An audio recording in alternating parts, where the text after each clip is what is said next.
제13장. 다음 날 아침 페트로니우스가 향유실에서 막 옷을 갈아입고 있을 때 티레시아스의 전가를 받은 비니키우스가 도착했다. 비니키우스는 성문 쪽에서 아무 소식이 없다는 것을 벌써 알고 있었다. 그것은 리기아가 아직 시내에 있다는 증거였으나 그를 기쁘게 하기는커녕 오히려 더 불안하게 만들었다. 우르수스가 그녀를 납치하자마자 페트로니우스의 종들이 성문을 감시하기 전에 일찌감치 시외로 빠져나갔을 가능성도 간과할 수 없었기 때문이다. 가을에는 해가 짧아서 성문을 일찍 닫기는 했지만 밖으로 나가는 사람들에게는 얼마든지 문을 열어주게 되어 있어서 밤늦게 나가는 사람도 적지 않았다. 게다가 성벽을 넘어가는 다른 방법들도 있는데 성 밖으로 도주하려는 노예들은 훤히 알고 있었다. 비니키우스는 로마의 속주로 통하는 모든 길목마다 노예들을 보내고 조그만 촌락의 관할 초소에까지 노예 2명이 도망쳤다고 통보했다. 물론 우르수스와 리기아의 상세한 인상착의와 함께 그들을 체포하는 사람에게는 상금을 주겠다는 말도 함께 전했다. 이렇게 만반의 조치는 해놓았지만 과연 그들을 추적할 수 있을지, 설령 그들을 찾아낸다 해도 시골 관리들이 법무관의 승인 없이 비니키우스의 사적인 요청을 받아들여 흔쾌히 그들을 체포해 줄 것인지도 의심스러웠다. 하지만 현재로서는 법무관의 인가를 얻을 경황이 없었다. 비니키우스는 전날 노예로 변장하고 온종일 로마 시대의 골목길 구석구석까지 리기아를 찾아 헤맸지만 아무 단서도 찾지 못했다. 그 와중에 아울루스가의 하인들과도 마주쳤는데 그들도 누군가를 열심히 찾고 있었다. 이로써 리기아를 납치한 자는 아울루스 부부가 아니며 그들도 리기아의 행방을 모르고 있다는 것을 확인할 수 있었다. 그러던 차에 티레시아스에게서 리기아를 찾아낼 수 있는 사람이 나타났다는 전가를 받게 되자 비니키우스는 숨이 턱에 차서 페트로니우스의 집으로 달려갔다.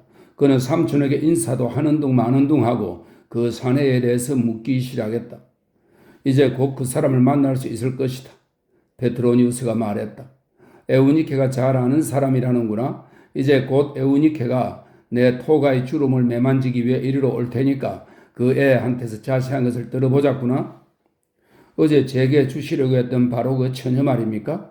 그래. 어제 네가 거절한 바로 그 아이 말이다. 어쨌든 거절해 주어서 고맙구나. 그 아이는 로마 전체에서 가장 뛰어난 베스티플리카거든. 이 베스티플리카는 옷을 챙기고 매만지는 일을 하는 여자입니다. 베스티플리카거든. 페트로니우스의 말이 채 끝나기도 전에 바로 그 베스티플리카가 들어와 상아로 만든 의자에 놓여있는 페트로니우스의 토가를 펼쳐들었다. 에우니케 얼굴은 해맑고 깨끗했으며 눈은 기쁨을 머금어 한결 빛나고 있었다. 페트로니우스는 그녀를 보며 정말 예쁘다고 생각했다.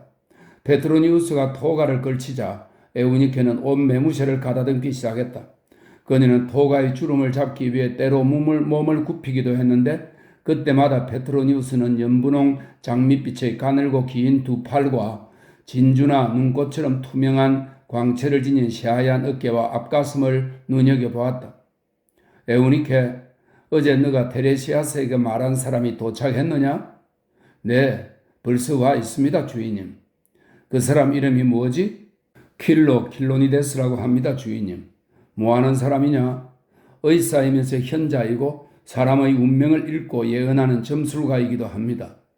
너희 앞날도 예언해 주었느냐?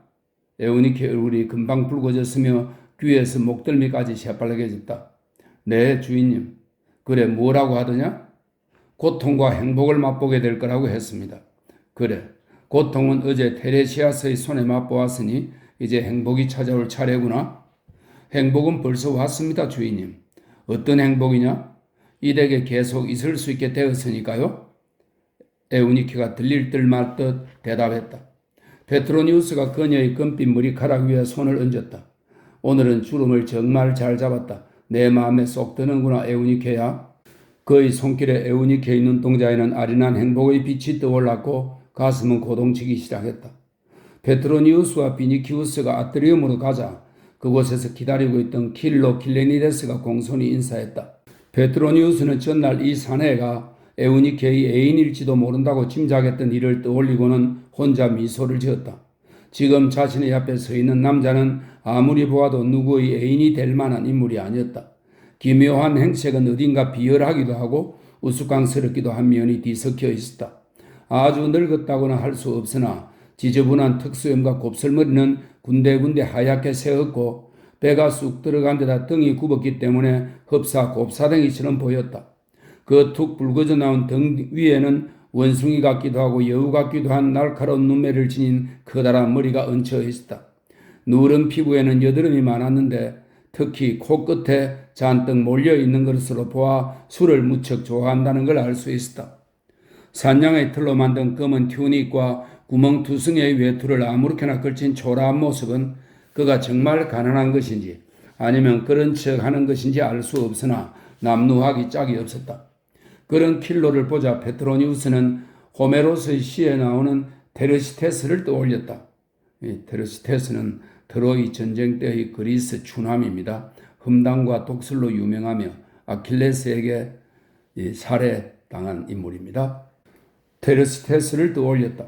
그는 킬로의 인사에 손짓으로 답하며 말했다. 잘 와서 귀하신 테르시테스. 트로이에서 율리시스에게 맞아서 생긴 등의 혹은 좀 어떻소? 율리시스 그 사람은 엘리시움의 들판에서 무엇을 하고 있어? 엘리시움의 들판이라고 하면 신의 사랑을 받은 자가 간다는 천국의 벌판입니다. 그 사람은 엘리시움의 들판에서 무엇을 하고 있어? 킬로니데스가 대답했다. 고명하신 귀족 나리, 죽은 자 중에서 가장 지혜로운 율리시스로부터 살아있는 자 가운데 가장 지혜로우신 페트로니우스님께 안부 전해달라는 말씀이 있었습니다. 그 밖에 이 혹에 새 외투를 덮어주십사 하는 부탁도 함께 드리라고 했습니다. 머리셋을 지닌 하카테에게 맹세하노니 그대의 답변은 새로운 외투를 얻어 입기에 충분한 명답이요. 비니키우스는 초조한 나머지 더 이상 참을 수 없다는 듯 대화를 가로막고 직설적으로 물었다. 당신이 해야 할 일이 뭔지 알고는 있소? 두 명문댁 가솔들이 온통 그 이야기뿐이며 로마의 절반 이상이 그 소문으로 떠들썩한데 제가 어찌 모르겠습니까? 킬로가 대답했다. 그저께 밤 리기아 아니 아울루스 플라우티우스 장군댁에서 자란 칼리나란 아가씨가 나리의 노예들로부터 보위를 받으며 궁전에서 나리의 댁으로 가던 중에 수상한 사람들에 의해 실종되었습니다. 따라서 제가 할 일이란 그 아가씨가 이 도시 안에 숨어 있으면 찾아내고 그럴 리는 없겠지만 혹시 성 밖으로 나가버렸다면 어디로 갔는지 어디에 있는지 알아내어 호민관님께 보고드리는 일이겠지요? 바로 그거요. 정확한 대답에 마음이 끌린 비니키우스가 물었다. 그럼 당신에게 무슨 뾰족한 방책이라도 있단 말이오? 킬로는 능청맞게 웃었다. 방책이야 나리께서 가지고 계시지요. 제가 가지고 있는 거라곤 지혜뿐입니다. 페트로니우스가 미소를 지었다. 그는 이 손님이 아주 마음에 들었다. 이 사내라면 그녀를 찾아낼 수 있을지도 모르겠군. 그는 이렇게 생각했다. 비니키우스가 양미간에 주름을 잡으며 말했다. 만일 보수의 눈이 어두워 나를 속인다면 몽둥이로 너를 때려 죽일 것이다. 나리, 저는 철학자입니다. 철학자는 재물에 욕심을 내서는 안 됩니다. 더욱이 나리께서 말씀하신 그런 굉장한 보수는 아예 바라지도 않습니다. 페트로니우스가 물었다. 그래, 당신이 철학자라고? 에우니케는 당신이 의사요 예언자라고 하던데 대체 에우니케와는 어떻게 알게 되었소? 제 명성을 듣고 상담하러 왔었지요. 무슨 상담을 했소? 사랑에 관한 것이었죠. 짝사랑의 고통을 치료하고 싶다고 하더군요. 그래, 고쳐주었소? 고쳐준 정도가 아닙니다, 나리. 소원을 성취할 수 있는 부적까지 주었는걸요. 키프루스 섬의 파포스 신전에는 이것은 비너스에게 봉헌된 도시입니다. 키프루스의 섬의 파포스 신전에는 비너스의 허리띠가 보존되어 있었죠. 그 허리띠에서 시로라기를 두 가닥 뽑아서 아몬드 껍질에 넣어서 주었답니다. 사례금을 두둑이 챙겼겠군. 사랑의 응답을 얻기 위해서는 그 어떤 보상도 아깝지 않은 법이죠. 저는 오른손 손가락이 두 개나 없습니다. 그래서 제 사상을 대필해 줄 서기를 고용하기 위해 돈을 모으고 있습니다. 세상을 위해 제가 연구한 내용을 길이 남겨두어야 하니까요. 귀하신 현자여, 당신은 대체 어느 학파요? 이 낡아빠진 외투에 너무나도 잘 어울리는 퀴닉 학파입니다. 이 퀴닉 학파는 소크라테스의 제자인 안티스테네스가 창설한 냉소주의 학파입니다. 견유 학파라고도 합니다. 퀴닉 학파입니다. 그러나 인내심을 가지고 가난을 참아낸다는 점에서는 서투와 학파이기도 합니다. 타고 다닐 가마가 없어 이 술집 저 술집 걸어서 돌아다니고 포도주 한 병 사겠다는 사람이 있으면 강의도 마다하지 않으니 소요학파, 소요학파는 아리스토텔레스 학파입니다. 그가 알아 개연 동산을 소요하면서 제자를 가리킨 것에서 유리한 이름입니다. 소요학파라고도 할 수 있겠죠. 그럼 술 한 병에 수사학자도 될 수 있겠군. 헤라클레이투스는 만물은 유동적이다라고 했습니다. 나아리께서도 포도주가 유동적인 대상이란 걸 부정하지 않으실 겁니다. 그는 또한 불은 신성한 것이다 라고도 했지. 당신의 코가 빨간 것도 바로 그 신성함이 당신의 코에 깃들어 있기 때문이라군. 아폴로니아 태생의 위대한 디오게네스는 만물의 본질은 공기이고 공기가 뜨거워지면 뜨거워질수록 그 본질은 완전한 것이 되며 가장 뜨거운 공기는 현자의 정신을 이룬다고 했습니다. 가을이면 추위가 다가오니 진정한 현자는 포도주로 정신을 따뜻하게 데워야만 합니다.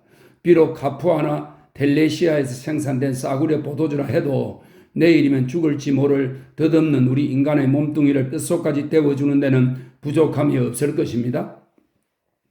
킬로니데스, 당신의 고향은 어디요? 흑해의 연안입니다. 메셈브리아에서 왔었죠. 메셈브리아는 흑해의 서쪽에 있는 트라키아인의 도시입니다. 메셈브리아에서 왔었죠. 킬로, 당신은 정말 대단한 사람이요. 동시에 세상에서 인정받지 못한 사람이기도 하죠. 현자가 우울하게 덧붙였다. 비니키우스는 더 이상 참을 수 없었다. 신락 같은 희망이 보여서 킬로가 당장이라도 리기아를 찾으러 가기를 바라고 있는데 이런 쓸데없는 대화로 시간을 낭비하고 있으니 페트로니우스에게 화가 나서 견딜 수 없었다. 언제 찾기 시작할 거요? 비니키우스가 능란하기 짝이 없는 그리스를 향해 물었다. 벌써 시작했습니다, 나리. 킬로가 대답했다. 여기서 나리의 점잖으신 질문에 대답하고 있는 이 순간에도 저는 수색을 하고 있답니다. 호민과 나리, 저는 나리의 구두끈이 없어진다 해도 그 끈은 물론이고 그것을 길에서 주운 사람까지도 찾아낼 수 있습니다. 페트로니우스가 물었다. 전에도 이런 임무를 부탁받은 적이 있는가? 그리스인이 고개를 들었다. 요즘 사람들은 덕이나 지혜를 별로 높이 평가해 주지 않습니다. 그러니 철학자도 생계를 꾸려나가기 위해서는 다른 일도 마다할 수 없는 노릇이죠. 어떤 일을 말하는가? 첫째, 무엇든지 다 알아야 하고 둘째, 필요한 사람들에게 그 지식을 적절히 제공하는 일이죠. 사람들이 돈을 지불하지 않으면 나리, 저는 제 사상을 대표해 줄 서기를 사기 위해 반드시 돈을 벌어야 합니다. 그렇지 않으면 제가 가진 모든 지혜는 저와 함께 사라져 버릴 테니까요. 아직도 외투 하나 살 돈이 없는 걸 보면 당신의 솜씨가 신통치 않은가 보? 제가 너무 겸손해서 그렇답니다. 그리고 나리, 이 점도 알아두셔야 합니다. 옛날에는 그렇게 흔하던 인시무한 독지가들이 요즘엔 다 없어졌습니다. 사람들이 푸테올리에서, 이 푸테올리는 캄파니아의 항구 도시인데 지금의 나폴리 근교입니다. 사람들이 푸테올리에서 채취한 굴을 꿀꺽 삼키듯 그렇게 선선히 황금을 뿌려주는 것도 다 옛말입니다. 제 공로가 부족해서가 아니라 세상 사람들의 마음이 메말라버려 감사할 줄도 모르고 베풀 줄도 모르게 되어버린 것입니다. 예를 들어보죠. 쓸만한 노예가 도망갔을 때 제 부친의 하나밖에 없는 아들이 아니면, 이건 자기 자신을 말합니다. 제 부친의 하나밖에 없는 아들이 아니면 도대체 누가 찾아내겠습니까? 성벽에 그려진 포폐와 황후를 비난하는 낙서를 보고 그걸 그린 사람을 누가 적발하겠습니까? 책방에서 폐하를 풍자하는 시를 누가 발견해낼 수 있으며 원로원 의원이나 기사의 가정에서 일어나는 비밀스러운 사건들을 누가 고발하겠습니까? 또 종에게 맡길 수 없는 중요한 편지를 누가 전해줄 것이며 이발소 입구에서 귓속말로 쑥덕거리는 제 소식을 누가 엿들을 수 있겠습니까? 술집이나 빵집 사람들이 누구에게 비밀을 털어놓을까요? 노예들이 안심하고 신뢰하는 사람이 누구일까요? 집집마다 안채와 정음까지 샅샅이 들여다볼 수 있는 사람이 누구일까요? 모든 거리와 골목, 사람들이 몸을 숨길 만한 장소를 속속들이 알고 있는 사람이 누구일까요? 공중목욕탕과 경기장, 시장, 금투사의 훈련장과 노예시장은 물론 투기장에서 들려오는 말들까지 다 알고 있는 사람이 누구이겠습니까? 신들 앞에 맹세하지만 현자여, 이제 그만하면 충분하오. 페트로니우스가 말했다.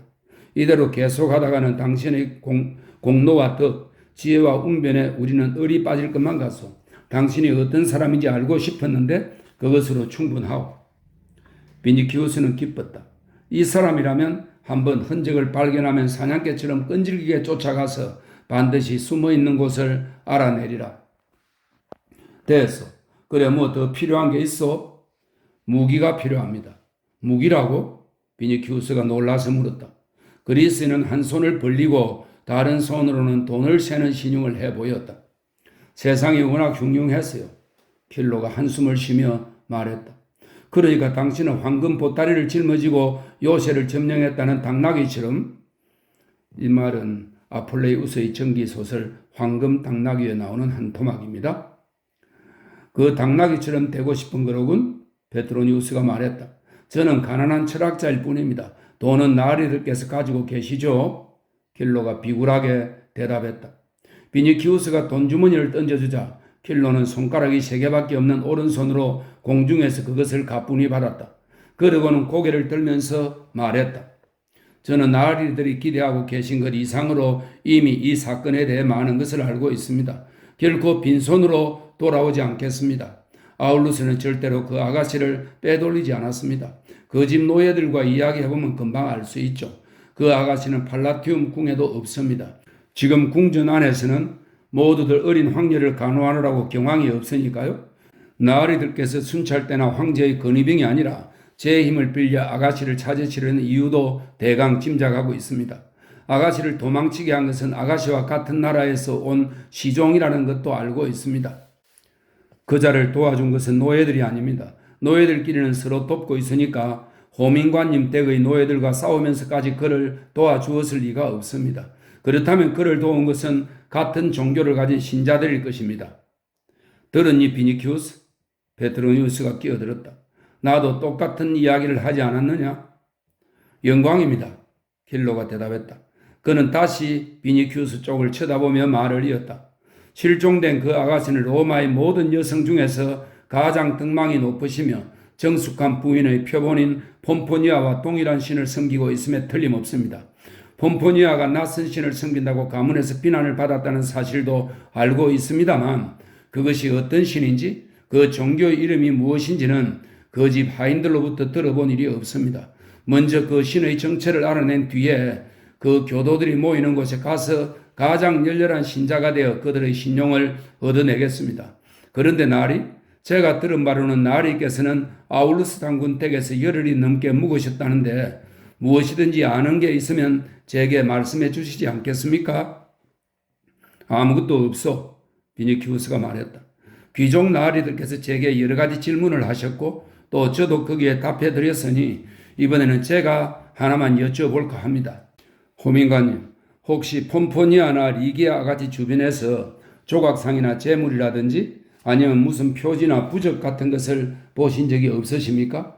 또는 그분들 사이에서만 통용되는 기호 같은 것을 본 적이 없으십니까? 기호라. 잠깐 기다려봐요. 그래, 어느 날 리기아가 모래 위에 물고기를 그리는 것을 본 적이 있어. 물고기라고요? 이런 그런 일이 한 번뿐이었습니까? 아니면 여러 번 있었습니까? 한 번뿐이었어. 그런데 나리, 아가씨가 그린 것이 틀림없이 물고기였습니까? 틀림없어요. 비니키우스도 킬로의 말에 흥미가 생겼다. 그게 무슨 뜻인지 알아낼 수 있겠소? 알아내고 말고요. 킬로는 큰 소리로 대답하고는 물러가겠다는 신호로 고개를 숙여 절하면서 덧붙였다. 행운의 여신이 고귀하신 두 분께 많은 은혜를 내려주시길 기원합니다. 나가는 길에 노예에게 말해서 새 외투를 받아가시오. 페트로니우스가 킬로의 뒤통수에 대고 소리쳤다. 율리시스가 테르시테스를 대신하여 감사드립니다. 그리스인이 말했다. 그리고 다시 한번 정중하게 인사하고 나갔다. 저 현자 양반을 어떻게 생각하니? 페트로니우스가 비니키우스에게 물었다. 그는 틀림없이 리기아를 찾아낼 겁니다.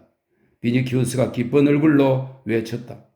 이런 생각도 드는군요. 만일 이 세상 어딘가에 사기꾼들의 왕국이 있다면 틀림없이 저 사람이 왕이 될 것 같습니다. 그래, 너의 말이 맞다. 앞으로는 저는 금욕주의 학파와도 친하게 지내야 할 것 같구나. 그건 그렇고 저자가 다녀가고 나니 냄새가 고약하구나. 이 방에 향수라도 뿌려야겠다. 새 외투를 걸친 킬로니데스는 외투 자락 안에 손을 넣고 비니키우스로부터 받은 돈주머니를 흔들어 보며 그 묵직한 느낌과 그 안에서 금화가 부딪히는 소리를 한껏 즐겼다. 혹시라도 페트로니우스의 집에서 누군가 내다보지 않을까 조심스러운 마음에 헐끗헐끗 뒤를 돌아다보면서 천천히 걸었다. 킬로는 리비아의 주랑을 통과하여 비르비우스 거리 귀퉁이를 돌아 수브라 거리에 나섰다. 자, 지금부터 선술집에 가서 주인 스포루스를 만나보도록 하자. 그는 생각했다. 행운의 여신에게 포도주를 좀 바쳐야겠군. 오랫동안 그토록 바라던 행운이 드디어 걸려든 거야. 그 자식은 젊고 성질이 급한 데다 키프루스의 금광 주인만큼이나 돈이 많으니 그 방울새 같은 조그만 리기족 처녀만 찾아내면 내게 재산의 절반이라도 내놓을 거야. 바로 이런 행운을 오늘날까지 기다려왔던 거지. 하지만 가끔씩 미간을 찌푸리는 버릇은 호락호락한 성품이 아니라는 것을 나타내는 것이니 조심할 필요가 있겠어. 요즘엔 그런 늑대 새끼들이 가는 곳마다 우글거린다니까. 반면에 페트로니우스는 크게 경계하지 않아도 될 것 같더군. 신들이여, 오늘날에는 어째서 덕행보다 속임수가 더 큰 대접을 받는 것입니까? 그 여자가 모래 위에 물고기를 그렸다고 했지? 그 의미가 무엇인지만 밝혀내면 앞으로 양젖으로 만든 값비싼 치즈를 질리도록 먹을 수 있을 거야. 반드시 알아내고 말 테다. 물고기는 물속에 살고 있으니 육지에서 찾는 것보다는 어렵겠지? 그러나 일단 찾아내기만 하면 더 많은 돈을 뜯어낼 수 있을 거야. 그런 돈주머니가 하나만 더 있으면 조상 대대로 물려받은 이 거지 생활은 당장에 청산하고 버젓이 노예를 사서 거느릴 수 있을 텐데. 킬로야. 만일 내가 너에게 사내종 말고 계집종을 사라고 권한다면 어떻게 하겠니? 난 네 놈을 알고 있지. 너는 틀림없이 찬성할 거야. 그 계집종이 아우니케와 같은 미인이라면 너는 그녀의 곁에서 다시 젊어질 수 있겠지. 뿐만 아니라 그녀를 믿기로 상당한 수입을 올릴 수도 있을 거야. 순진한 에우니케에게 팔아먹은 실 2가닥은 사실 내 낡은 외투에서 뽑아낸 것이었는데 어리석은 여자였지. 하지만 페트로니우스가 그녀를 내게 준다고 하면 못 이기는 척 받아들이도록 하자. 그래, 그렇고 말고 킬로의 아들 킬로야.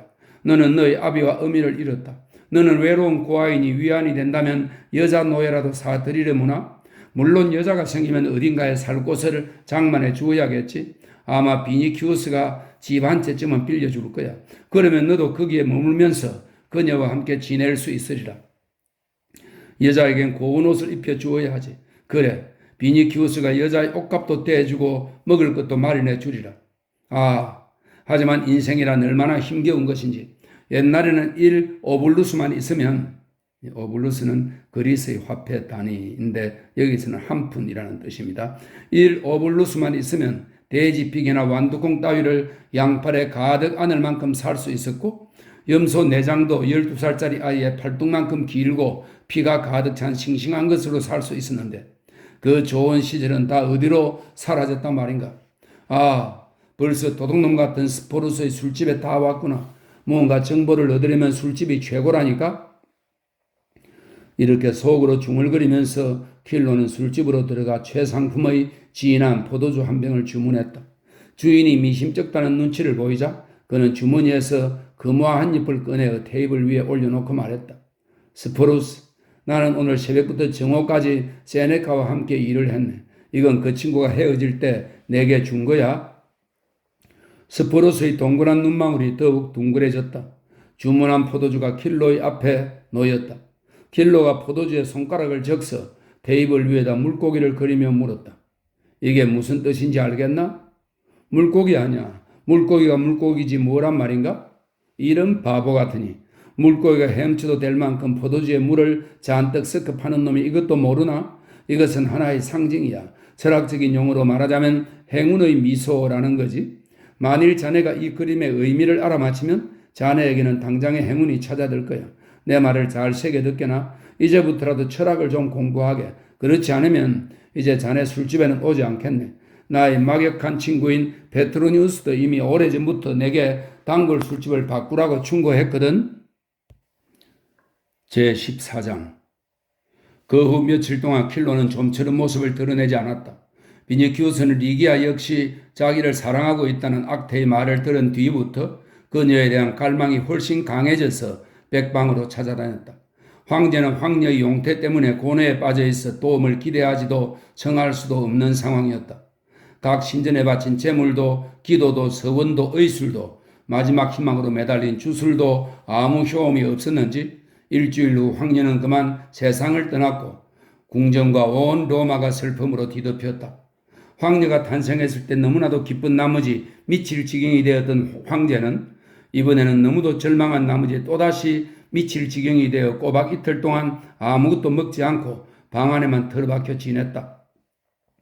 애도와 추모의 뜻을 표하기 위해 달려온 원로원 의원이나 조신들로 궁전은 온통 혼란스러웠으나 황제는 아무도 만나려 하지 않았다. 원로원은 임시 회의를 열어 죽은 황녀를 여신으로 모시기로 결정했다. 또한 특별히 따로 신전을 세우고 그 신전을 담당할 제사를 임명하기로 결의했다. 죽은 아이를 받들기 위해 다른 신전에서도 새로운 제물이 봉헌되었고 값비싼 금속으로 황녀의 조상이 만들어졌다. 장례식은 더할 나위 없이 화려하고 성대하게 치러졌다.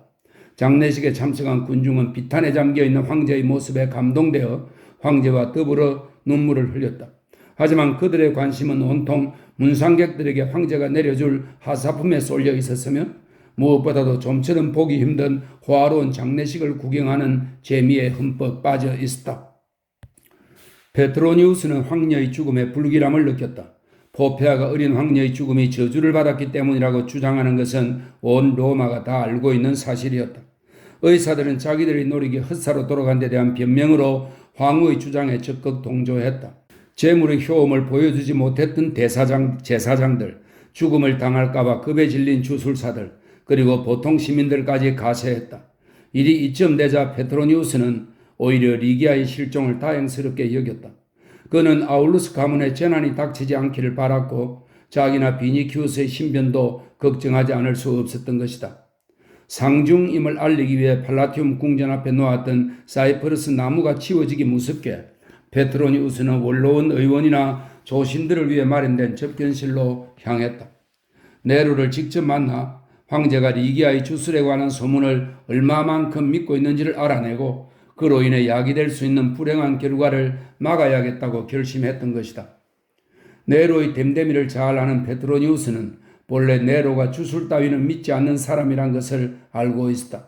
하지만 자기의 비통한 심정을 부풀려 드러내 보이기 위해서 아무에게나 무작정 복수하기 위해서 무엇보다 신들이 자신이 저지른 죄에 대해 벌을 내린 것이 아닌가 하는 공포심에서 벗어나기 위해서 주술을 믿는 척하고 있다는 생각이 들었다. 황녀를 끔찍히 사랑하는 듯 했지만 네로와 같은 인간이 아무리 자기 자식이라고 해도 진심으로 어린아이를 사랑했을 리가 없다고 페트로니우스는 믿고 있었다. 필경 자기의 슬픔을 과장하는 것에 지나지 않으리라. 과연 그의 추측은 틀리지 않았다. 네로는 돌덩이처럼 굳은 얼굴로 시선을 한 군데에 고정시키고 원로원 의원들이나 기사들이 건네는 조문의 말을 묵묵히 듣고 있었다.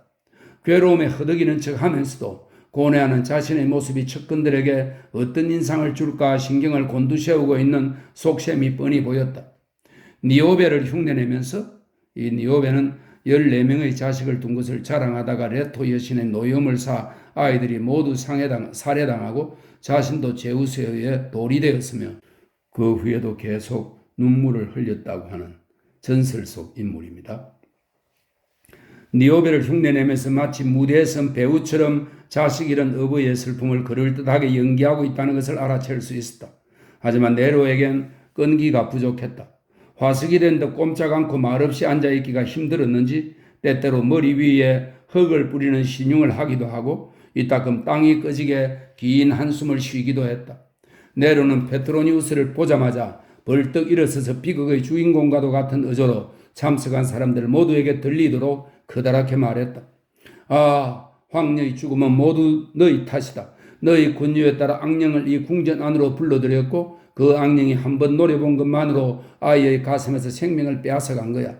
오, 슬프도다. 내 어찌 헬리오스의 빛을 보겠는가. 아, 비통하도다. 네로의 음성은 점점 높아져서 마침내 절망적인 절규로 변했다. 그동안 페트로니우스는 모든 것을 걸고 주사위를 한번 던져보기로 결심했다. 그는 느닷없이 한 손을 들어올려 네로가 늘 목에 감고 있던 비단 목도리를 잡고는 그것으로 네로의 입을 덮었다. 폐하, 그가 엄숙하게 말했다. 폐하의 슬픔이 그렇게 크시다면 로마도 세상도 모조리 불태워버리시도 상관없지만 폐하의 목소리만큼은 저희를 위해 소중히 간직해 주시옵소서. 그 자리에 참석한 모든 사람들은 물론이고 네로 또한 이 말에 놀라서 한동안 입을 다물지 못하고 있었다. 하지만 페트로니우스 한 사람만은 태연했다. 그는 지금 자기가 어떻게 하는 것이 좋을지 잘 알고 있었다. 일전에 황제가 목소리를 높이려고 했을 때 테르프노스와 디오도르가 네로의 전용 반주자이며 가수들을 말합니다. 테르프노스와 디오도르가 목에 무리가 간다며 만류했던 일이 떠올랐던 것이다. 황제 폐하, 페트로니우스는 애통하고도 숙연한 목소리로 말을 이었다. 폐하, 저희는 이루 헤아릴 수 없이 큰 손실을 입었습니다. 저희가 위안을 얻을 수 있도록 제발 폐하께서 가지신 그 소중한 보물만은 고이 아껴 주시옵소서. 네로의 얼굴이 부르르 떨리더니 잠시 후 그의 눈에서 눈물이 흘러내렸다. 그는 갑자기 페트로니우스의 어깨에 손을 얹고 그의 가슴에 얼굴을 묻은 채 흐느끼면서 같은 말을 되풀이하기 시작했다. 이 많은 조신들 중에 그걸 알아주는 사람은 오직 그대뿐이로구나. 페트로니우스, 그대밖에 없도다. 오직 그대밖에 없도다. 티겔리누스는 질투심에 얼굴색이 파랗게 변했다. 페트로니우스가 말을 이었다. 폐하, 안티움으로 행차하시옵소서. 그곳은 황제께서 태어나 폐하께 기쁨을 안겨드린 곳이므로 거기에 가시면 안정을 얻으실 수 있을 것입니다. 바다의 공기로 그 귀하신 음성을 깨끗이 하시옵고 소금기가 있는 신선한 공기를 마음껏 호흡하시옵소서. 폐하의 영원한 충신들이 어디든지 모시고 가겠나이다. 저희들은 충심으로 폐하의 괴로움을 들어드릴 테니 아무쪼록 폐하께서는 그 고귀한 노래를 읊으시어 저희 마음을 달래 주시옵소서. 그렇게 하자꾸나. 죽은 내 딸을 위해 애도가를 쓰고 곡을 지으리라. 네로가 구슬픈 목소리로 대답했다. 그러고 나면 바이에로 가서 따뜻한 태양을 마음껏 즐기십시오. 좋다. 그 다음엔 그리스로 가서 만사를 모두 잊어버리리라. 그리스는 시와 노래의 발상지이지요.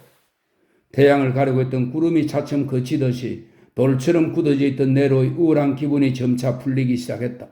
대화가 시작되면서 분위기는 조금씩 부드러워졌다. 아직 슬픔의 흔적은 남아있었지만 앞날의 여러 가지 계획들이 논의되기 시작했다. 황제의 여행과 예술 행사, 그리고 로마를 방문하기로 된 아르메니아의 왕 티리다테스를 환영하는 예식 준비 등 앞으로 여러 가지 행사에 관한 이야기가 화제에 올랐다. 티겔리누스가 다시 한번 그 저주에 관한 이야기를 꺼내려고 했으나 이미 승리를 확신한 페트로니우스는 자신있게 그 도전을 받아들이고 반격에 나섰다. 티겔리누스, 당신은 주술이 신을 해칠 수 있다고 생각하시오? 폐하께서 그렇게 말씀하시지 않았소? 아침꾼 티겔리누스도 지지 않고 대꾸했다. 폐하께서 말씀하신 게 아니라 폐하의 괴로움이 그런 말을 한 것이오. 당신의 의견은 어떻소? 그야 물론 전능하신 신들이 그까지 주술 따위에 굴복할 까닭이 없다고 생각하오. 그렇다면 당신은 폐하와 황실의 신성함을 부정하는 것이오? 에락툼 에스트, 이거는 성부가 가려졌다 이런 뜻입니다. 에락툼 에스트, 곁에 서 있던 에프리우스 마르겔루스가 중얼거렸다. 그 말은 금투사가 투기장에서 상대방을 쓰러뜨렸을 때 죽이라고 고함을 치는 관중의 외침을 흉내낸 것이었다. 티겔리누스는 속으로 분노를 삼켰다. 그와 페트로니우스는 전부터 네로의 총애를 놓고 신경전을 벌이고 있었다. 티겔리누스가 유리한 것은 네로가 그의 앞에서는 전혀 부끄러워하지 않고 허물없이 군다는 점이었다. 그러나 두 사람이 맞붙었을 때는 언제나 페트로니우스가 뛰어난 이성과 기지로 승리를 거두었다. 지금도 마찬가지였다. 티겔리누스는 입을 다물고 아무 말도 하지 못했다. 다만 페트로니우스가 접견실 한 구석으로 물러갈 때 그를 따라간 원로원 의원과 기사들의 이름을 마음에 새겨두었다.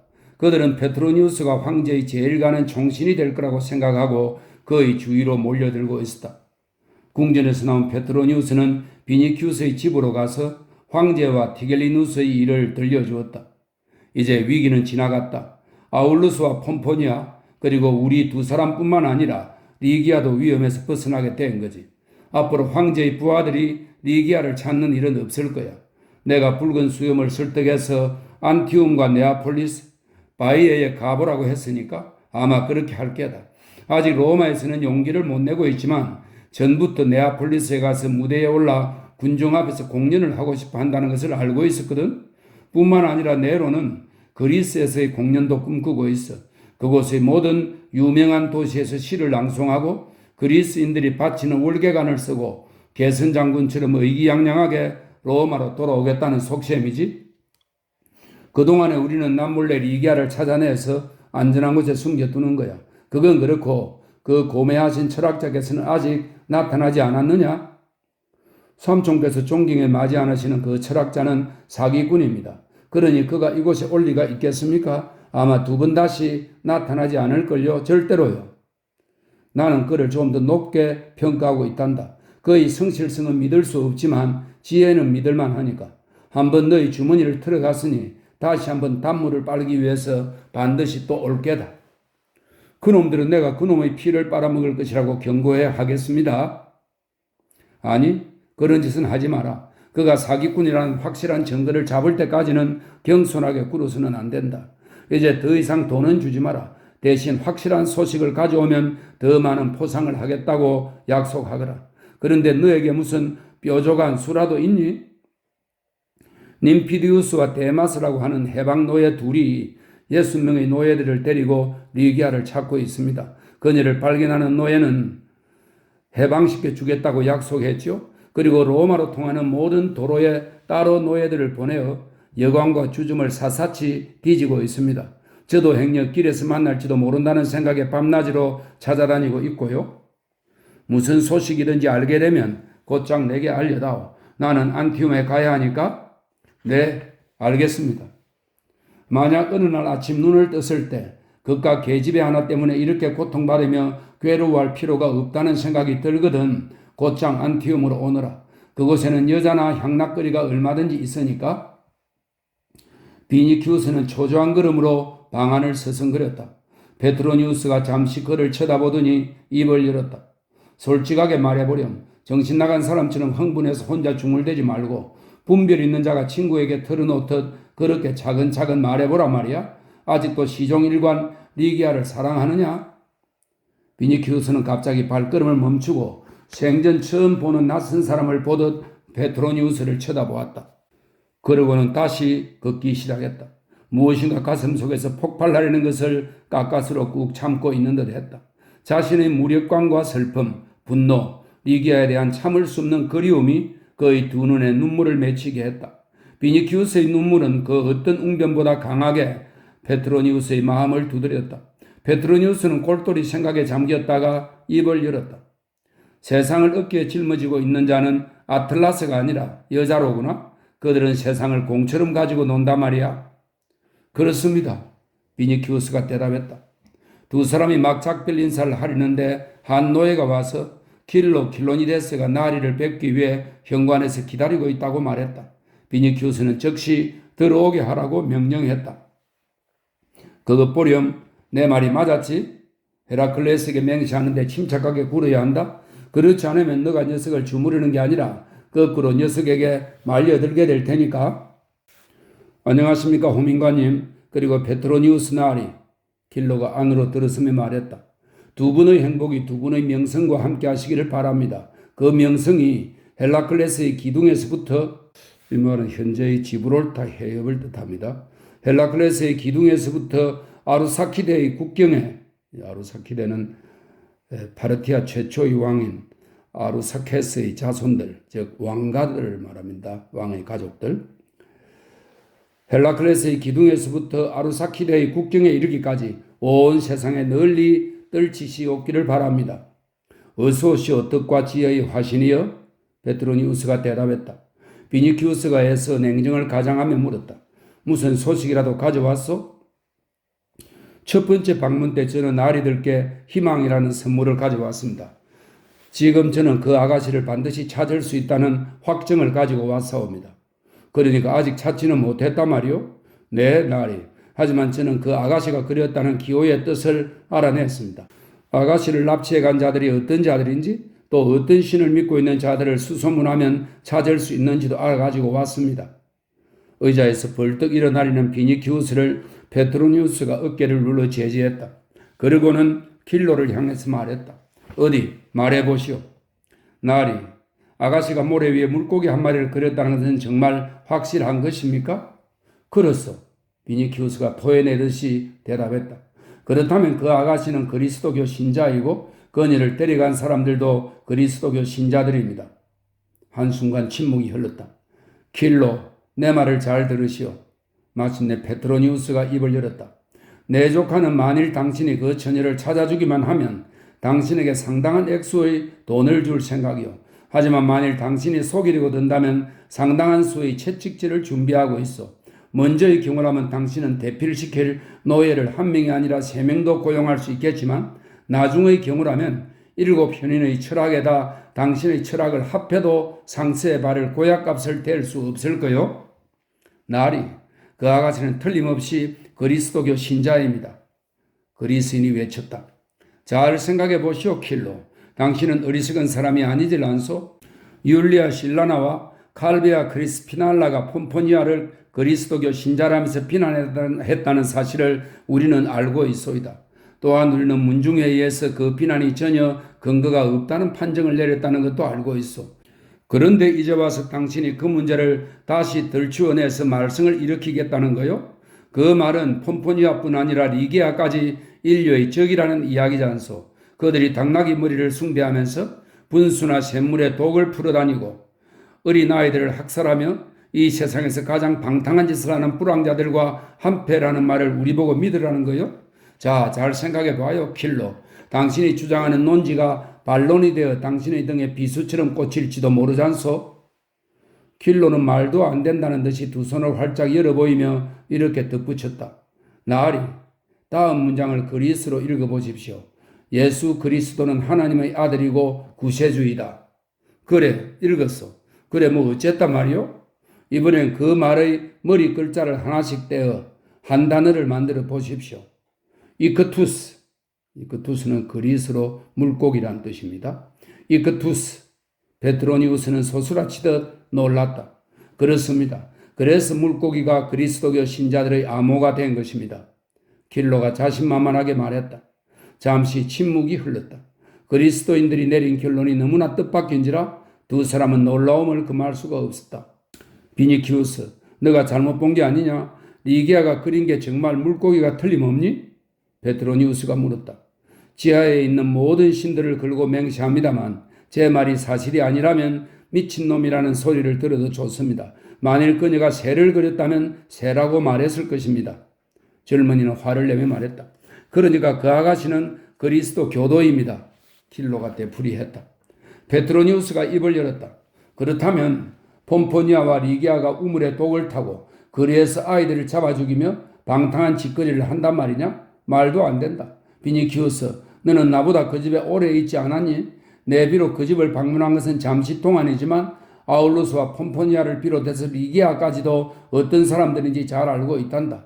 그건 어리석은 추측이고 엉터리 중상모략이야. 만일 물고기가 그리스도교의 표지라면 물론 그 사실을 부정하기는 어려운 노릇이지만 정말 그렇다면 프로세르피나에 대고 맹세하건대, 이 프로세르피나는 죽음의 여신입니다. 프로세르피나에 대고 맹세하건대 그리스도 교도들은 지금까지 우리가 생각해왔던 그런 나쁜 사람들이 아닌 게 분명하다. 나리께서는 꼭 소크라테스 같은 말씀을 하시는군요. 킬로가 대답했다. 도대체 누가 언제 그리스도 교인들을 연구했단 말입니까? 그 교리를 제대로 알고 있는 사람이 누굽니까? 3년 전 네아폴리스에서 로마로 돌아오는 도중에, 그러니까 그때 왜 네아폴리스에 더 머물지 않았는지 지금은 뼈저리게 후회하고 있지만 아무튼 저는 글라우쿠스라는 의사와 동행한 적이 있었습니다. 그 사람은 그리스도교 신자였지만 저는 단번에 그가 선량하고 등막 높은 사람이란 걸 알았습니다. 그럼 그 등막 높은 사람한테서 물고기의 의미를 알아냈단 말이요? 유감스럽게도 그건 아닙니다. 날이 그 선량한 노인은 로마로 오던 중에 한 숙소에서 도둑을 만나 단도에 찔려 죽고 말았습니다. 그의 부인과 자식들은 노예 상인에게 끌려갔지요. 그때 저는 그들을 도와주다가 손가락 둘을 잃고 말았습니다.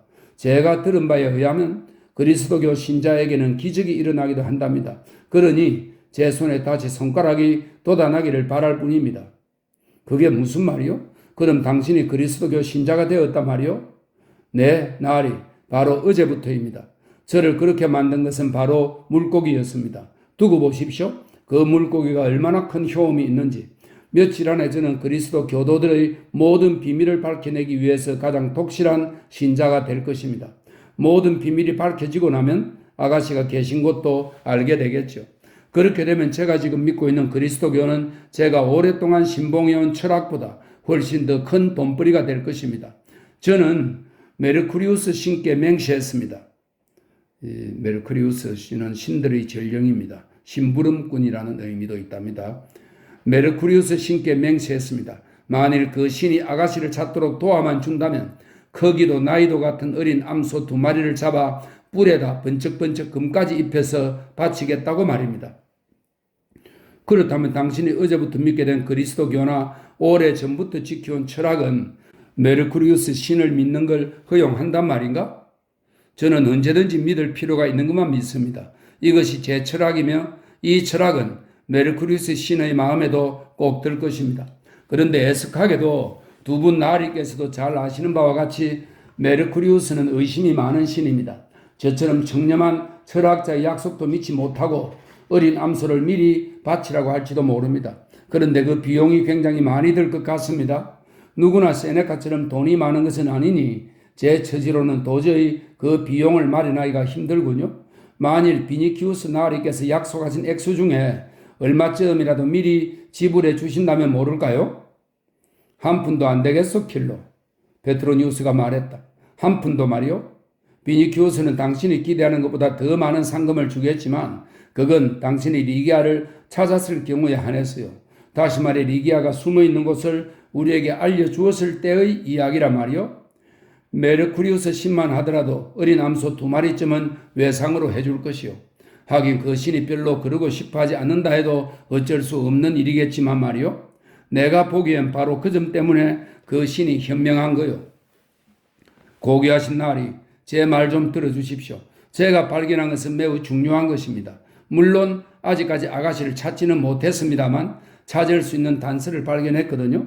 나으리께서는 온 로마 시내와 지방에까지 해방 노예와 노예들을 풀어놓으셨지만 누구 하나 단서를 가져온 자가 없지 않습니까? 하나도 없죠. 오직 저만 빼고 말입니다. 게다가 드릴 말씀이 더 있습니다. 나으리들께서는 모르시겠지만 두 군데의 노예들 가운데 그리스도 교도가 있을지 모릅니다. 이 미신은 지금 방방곡곡에 퍼져 있으니까요. 그놈들은 나으리를 돕기는커녕 오히려 배신할 것입니다. 제가 지금 여기 있는 것을 그놈들이 볼까봐 겁이 납니다. 그러니 베트로니우스 나으리께서는 에우니케의 입을 막아주십시오. 그리고 비니키우스 나으리께서도 제가 여기 온 것은 말에다 바르면 전차 경주에서 이길 수 있는 고약을 팔러 왔다고 소문을 내주시기 바랍니다. 아가씨를 찾기 위해 애쓰는 사람도 아가씨를 발견하게 될 사람도 오직 저뿐이라는 걸 믿어주십시오. 얼마가 됐건 상관없습니다만 미리 돈을 받으면 그것은 저로 하여금 기운을 낼 수 있게 해주는 촉진제가 될 것입니다. 물론 앞으로 더 많은 상금을 받게 될 것이라는 희망 또한 제게 커다란 힘이 될 것이며 그 액수가 많아질수록 제 활약도 더욱 커질 것입니다. 정말입니다. 철학자로서 저는 돈 따위는 경멸하고 있습니다. 세네카는 말할 것도 없고 무소니우스나 코르누투스조차도 감히 돈을 무시하지는 않는데 말입니다. 하지만 적어도 그들은 남을 보호하느라고 손가락을 잃지는 않았기에 자기 손으로 책을 써서 그 이름을 후세에 전할 수 있습니다. 어쨌든 제가 사고 싶은 석이라든지 어린 암송아지를 바치겠다고 맹세한 메르쿠리우스 신은 다 그만두고서라도 요즘 가축값이 얼마나 많이 올랐는지는 잘 아시겠죠? 아무튼 수색하는 데만 해도 얼마나 많은 비용이 드는지는 잘 아실 것입니다. 제발 인내심을 갖고 제 얘기를 끝까지 들어주십시오. 지난 며칠 동안 저는 이른 아침부터 하도 많이 걸어다녀서 다리가 아파 죽을 지경입니다. 이 사람 저 사람하고 이야기를 나눠보려고 술집에도 가고 빵집이나 푸주간 심지어는 올리브유 상점과 생선 가게까지 들렀습니다. 길이란 길, 골목이란 골목은 하나도 빼놓지 않고 쏘다녔죠. 도망간 노예들이 숨어있다는 은신처에도 가보았습니다. 모라를 하느라 100아스를 잃기도 했습니다. 아스는 로마의 구리 화폐 단위입니다. 모라를 하느라 100아스를 잃기도 했습니다. 세탁소, 건조실, 싸구려 음식점에도 가봤고 마부나 조각가들도 만나보았습니다. 이를 뽑고 방광을 치료하는 의사들도 만났고 말리 무화과를 파는 행상들과도 이야기를 나누었으며 공동묘지에도 가보았습니다. 왜 그렇게 돌아다닌 줄 아십니까? 물고기를 그려놓고 그들의 반응을 살펴보기 위해서, 그리고 뭐라고들 하는지 들어보기 위해서였습니다. 하지만 오랫동안 신통한 정보를 얻지 못했습니다. 그러다 하루는 샘터에 산 늙은 노예가 양동이에 물을 기르면서 슬피 울고 있는 광경을 보았습니다. 곁으로 다가가서 왜 우느냐고 물었죠. 우리는 샘물가의 돌 층계에 나란히 앉았습니다. 그가 말하기를 사랑하는 아들을 노예의 신분에서 해방시키기 위해 평생 동안 1세르테스티우스씩 1푼 2푼 돈을 모았는데 판사라는 이름의 주인이 그 돈을 빼앗고는 아들을 해방시켜 주지 않았다는 것입니다. 그래서 그렇게 서럽게 울고 있다면서 그 노인이 말하더군요. 하나님의 뜻은 반드시 이루어질 것이라고 스스로에게 다짐하고는 있지만 이 불쌍한 죄인은 눈물을 그칠 수가 없습니다. 그 순간 저는 어떤 예감에 사로잡혀 얼른 물통 속에서 물을 찍어 물고기를 그려 보였습니다. 그러자 그 착한 늙은이가 말하는 것이었습니다. 제 희망도 그리스도 안에 있습니다. 그래서 제가 물었죠. 이 기호를 보니 제가 누군지 아시겠습니까? 그러자 그가 대답하더군요. 네, 알고 말고요. 당신께도 주님의 평화가 함께하기를 빕니다. 그래 제가 이것저것 물어보자 선량한 그 늙은이는 질문에 일일이 답을 해주었던 것입니다. 그의 주인인 판사라는 자는 널리 알려진 해방노예로 티베리스 강에 배를 띄워 로마로 석재를 운반하는 일을 하고 있다고 하더군요. 노예나 일꾼들을 고용하여 뗏목에 실어온 석재들을 육지에 내려놓고 낮에는 교통에 방해가 되기 때문에 밤 시간을 이용하여 건축 현장으로 운반하고 있답니다. 그 일꾼들 중에는 그리스도 교도들도 많이 섞여 있다더군요. 그 늙은이와 아들도 같은 무리에 속해 있었는데 일이 너무 고되어서 돈을 주고 아들을 빼내리고 했다는 것입니다. 그러나 주인은 돈만 챙기고 아들을 해방시켜 주지 않았다는 거죠. 그런 이야기를 하면 늙은이는 다시 울기 시작했습니다. 저도 함께 눈물을 흘렸죠. 저는 원래 인정이 많은 사람인데다가 그날따라 너무 많이 걸어다녀 다리가 아팠으므로 눈물이 쉽게 나오더군요. 제가 네아폴리스에 온 지도 며칠 안 되고 해서 형제들을 전혀 모르고 함께 모여 기도할 장소도 알지 못한다고 한탄하자 그 늙은이는 네아폴리스에 있는 신도들이 로마의 형제들에게 보내는 편지를 써주지 않은 것을 이상하게 여기더군요. 그래서 저는 로마로 오는 도중 편지를 도둑 맞았다고 거짓말했죠. 그러자 그 늙은이는 밤에 강가로 나오면 형제들을 소개시켜 주겠다고 하더군요. 그들이 나를 기도하는 곳으로 데려가서 교구를 관할하는 장로들을 만나게 해줄 것이라고 했습니다. 그 말을 듣고 어찌나 기뻤는지 저는 아들의 몸값을 치룰 돈을 그 늙은이에게 주었습니다. 나중에 비니키우스님께서 2배로 갚아주시리라고 믿고 있었으니까요. 킬로, 페트로니우스가 말을 막았다. 마치 물 위에 기름을 겉돌듯이 당신의 이야기에는 진실의 표면 위로 거짓이 떠다니고 있어. 당신은 분명 중요한 소식을 갖고 오긴 했어. 그건 인정하오. 리기아를 찾아내는데 큰 단서가 된다는 것도 부정하지 않겠소. 하지만 속임수로 짜 맞춘 정보는 아무 소용이 없소. 그리스도 교인들이 물고기의 야무로 서로를 알아본다는 걸 가르쳐준 그 늙은이의 이름이 무엇이요? 그 이름은 에우리키우스라고 합니다. 가난하고 불쌍한 늙은이지요. 제가 도둑놈들로부터 구해준 의사 글라우쿠스를 생각나게 하더군요. 그게 무엇보다 저를 감동시켰습니다. 당신이 그 늙은이를 만나게 된 것도 믿고 그 친분을 적절하게 이용하려는 것도 믿소.